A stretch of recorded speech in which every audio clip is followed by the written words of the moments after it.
That was the welcome ceremony of Egyptian President Abdel Fattah el-Sisi for his Algerian counterpart Abdelmajid Tebboune in Cairo, where both leaders are expected to discuss mutual relations between both countries. And their view is now moving to today's episode as tensions rise in the Middle East following Israelis' recent airstrikes on Iranian military targets. The region stands at a crucial juncture. With fears of a wider conflict growing, the United States has renewed its commitment to defending Israel, while international leaders call for diplomatic solutions to prevent escalation. Iran, facing limited damage from these strikes, finds itself at a crossroads, weighing its response amid calls for restraint from the global community. How will Iran react? What further role would the United States play in this conflict? And can international diplomatic efforts stave off a broader regional war? Welcome to In Depth.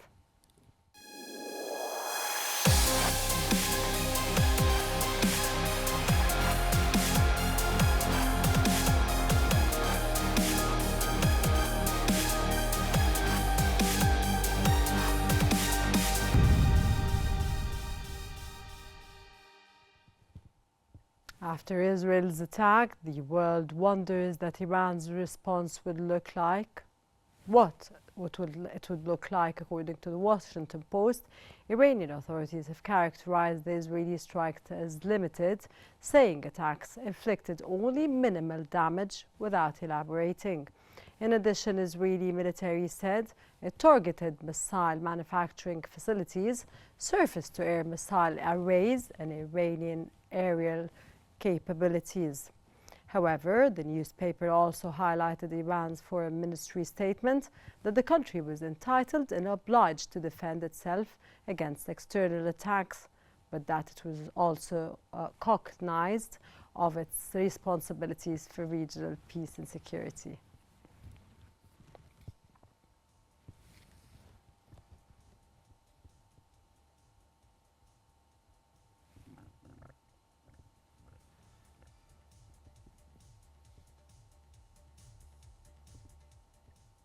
And as the world awaits Iran's response, here is an overview of Iran's air defense system capabilities.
For more analysis, we are joined by Khalid Nassif, a researcher on Israeli affairs from Ramallah, and from Cairo, Bashir Abdel Fattah, a researcher at the Al-Ahram Center for Political and Strategic Studies.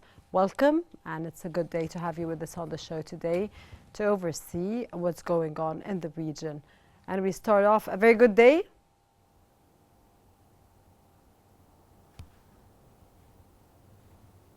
Mr. Abdel Fattah. Yes, hello, good afternoon, and thanks for having me. It's our utmost pleasure, sir. Mr. Abdel Fattah, how do you foresee Iran's military and political response to the recent Israeli attacks, considering the limited damage reported? First of all, let me welcome our colleague from Palestine. We can say that the area is in the tour or the stage of strategic evaluation for the Israeli strike on Iran. I think it's early to predict how can Iran deal with the Israeli strike. Some Iranian formals declared that Iran will respond so soon to the Israeli strike, according to the Article 51 of the UN doctrine. But in my poor opinion, I don't think that Iran will militarily respond on the Israeli strike, because before the Israeli attack, the Iranian formals declared that if Israel attacked Iran with an opportunal strike or proportional strike, Iran will never respond. And I think now the Israeli strike is proportional, so I don't think that Iran will respond.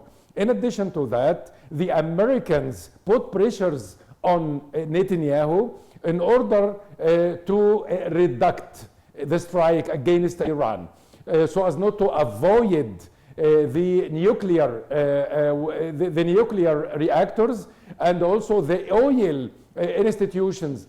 So I think as long as the Americans obliged Netanyahu not to attack nuclear and the oil institutions, I think they will oblige Iran not to respond to the Israeli strike.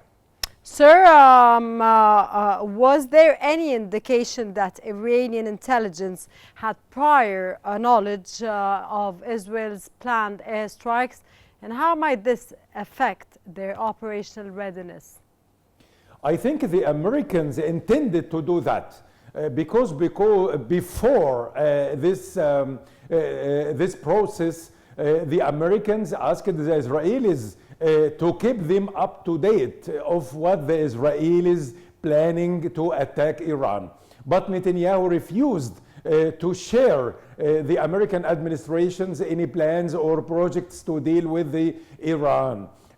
So the American intelligence succeeded to interfere and to make some sort of penetration into the Israeli decision-making centers, and they succeeded and managed to do that. So, sir, you believe that the United States interfered and changed the decision of Israel? I think so. Okay. Because then, yes. Then why doesn't the United States interfere to change what's going on and the atrocities and the, of course, genocides that are taking place in Gaza and now Lebanon?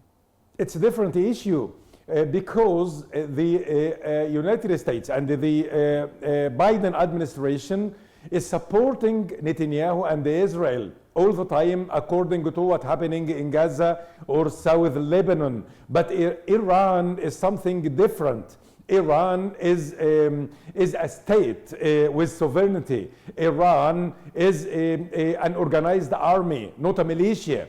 So any confrontation, direct confrontation, comprehensive confrontation between Israel and Iran might lead to an explosion in the Middle East or a comprehensive war in the Middle East, which is not acceptable by Biden administration during the election era, and also it might affect the strategic interests of the United States in the Middle East.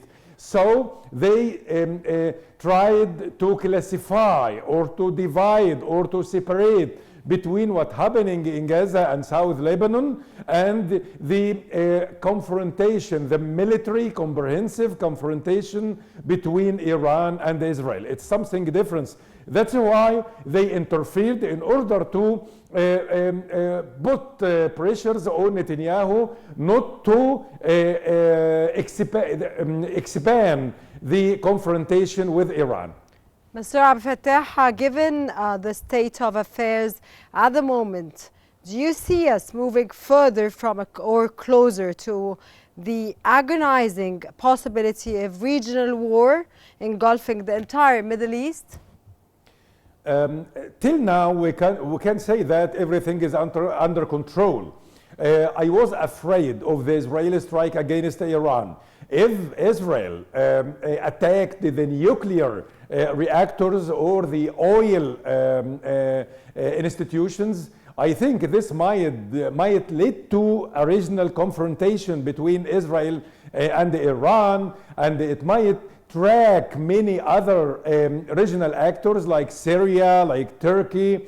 But now, as long as the Israeli strike against Iran was controlled by the Americans and avoided the nuclear and oil institutions, I think everything is still under control, and we cannot reach regional military confrontation till now at least. Maybe perhaps we can find a military confrontation, regional confrontation, according to miscalculations between Iran and Israel. But I don't think that the Americans will lead or will leave them to do that.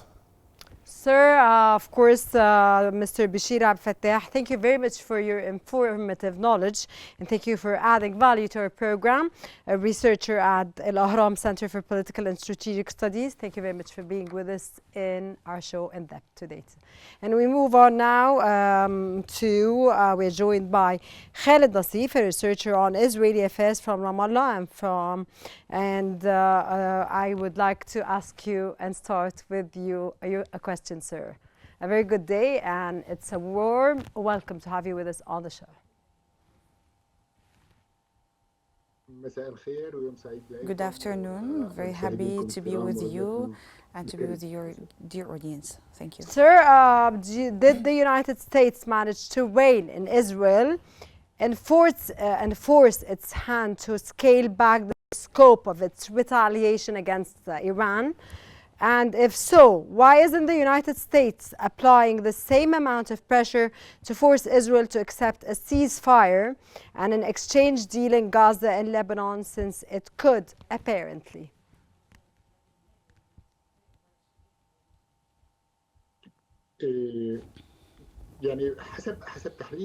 According to my analysis, in this part, the United States has not forced Israel to limit its response or its aggression against Iran.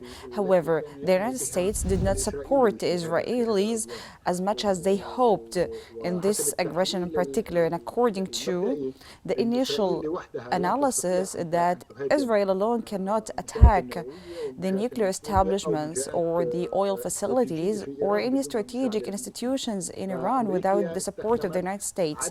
So the United States used the lack of direct support in this aggression for the sake of preventing the development of this aggression into a regional war, because the United States, especially in the time of elections, is not interested in opening this front or opening a new escalation and aggression in the region. This is not what I would call pressure, but it's a strategy which is preventing a direct support that allows Israel to target the vital Iranian locations or sites or oil facilities or nuclear establishments. Thus, the United States could limit the Israeli aggression against Tehran and Iran. Finally, the Iranian response will be in the same framework within a limited and direct targeting of military locations, not strategic locations in the state of occupation. The United States tried to act the role of or practice indirect pressure by not providing full support. They only provided support in case of, they will support them in case of the Iranian response or if there are any missiles targeting the Israeli entity, but they will not support in this strike. This is to limit its influence on Iran. This can be overcome if there is a reach to a ceasefire in the different fronts, either in Gaza Strip or in Lebanon, knowing that what our dear colleague from Cairo said, which is, from a strategic point of view, is that Iran is a state that has an army, but the open fronts in Gaza or in Lebanon are a resistance. They're just sections or militias fighting Israel because they are attacking these regions and they're not up to the level of a state. Okay, its full power. Mr. Nassif, I would like to take, of course, your take and understanding of how do you think Israel's strategy of targeting less critical components of Iran's air defense system indicates an intention to avoid a larger conflict at this point?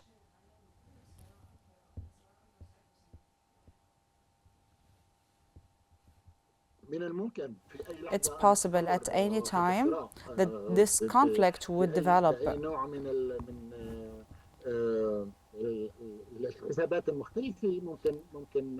Based on different calculations, this conflict can be developed, and no one can speculate regarding anything regarding the development of this conflict, but still it's a possibility. Up till now, Iran reserves a right to respond to this aggression. And this response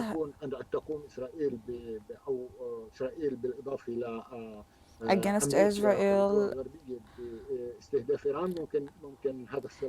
if the Israelis or the United States or the Western countries would target Iran, this conflict would turn into a battle. The possibilities and the odds are open. There is no guarantee of limiting this into an all-out war. There's no guarantee that Israel will not go in a war against Iran, but there's an attempt to practice an American control on this battle,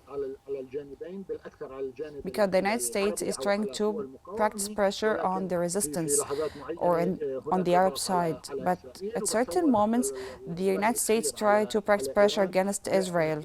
And I believe that the latest aggression was a result from this pressure, but in indirect way, by using methods of lack of support or lack of involvement in this aggression that doesn't allow Israel to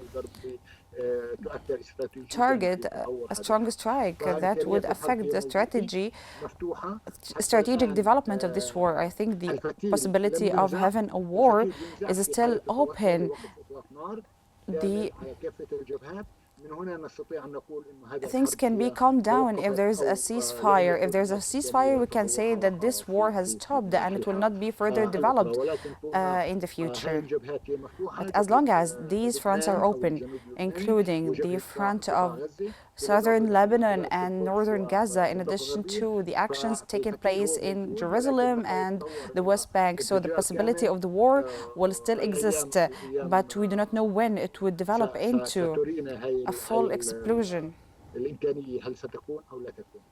This will be revealed over the days. Mr. Nassif, in light of Vice President Harris's recent comments advocating for de-escalation in the region, and with the United States elections just around the corner, how do you think the contrasting approaches of Harris and Trump towards Iran and Israel will influence voter perceptions on foreign policy, especially in light of recent hostilities, sir?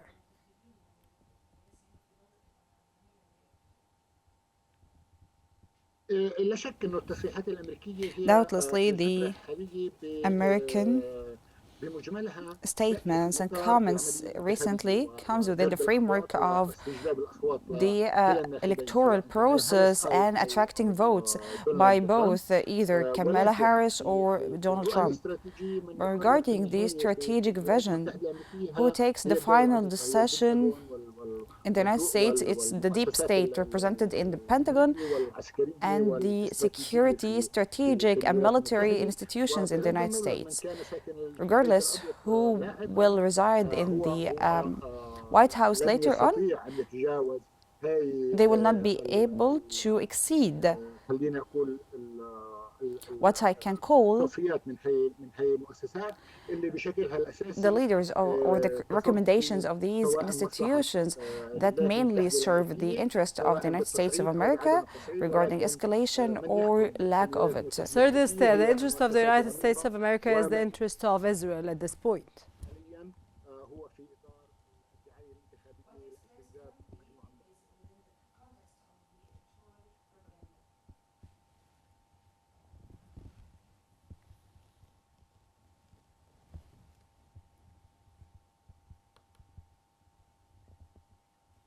Sir, what is in the interest of the United States is exactly in the interest of Israel at this point?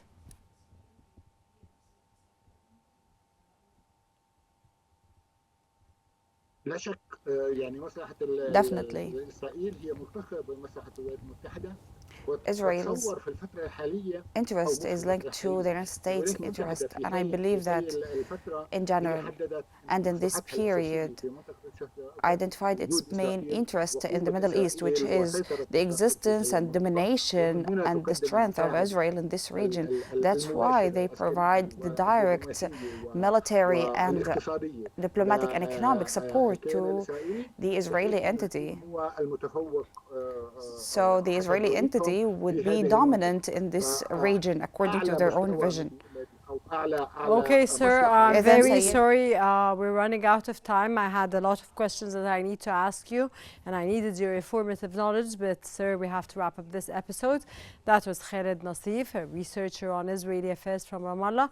Thank you, sir, for your analysis, and that brings us to the end of today's episode of In Depth. Stay tuned for more exclusive stories here on Q News. Thanks for watching.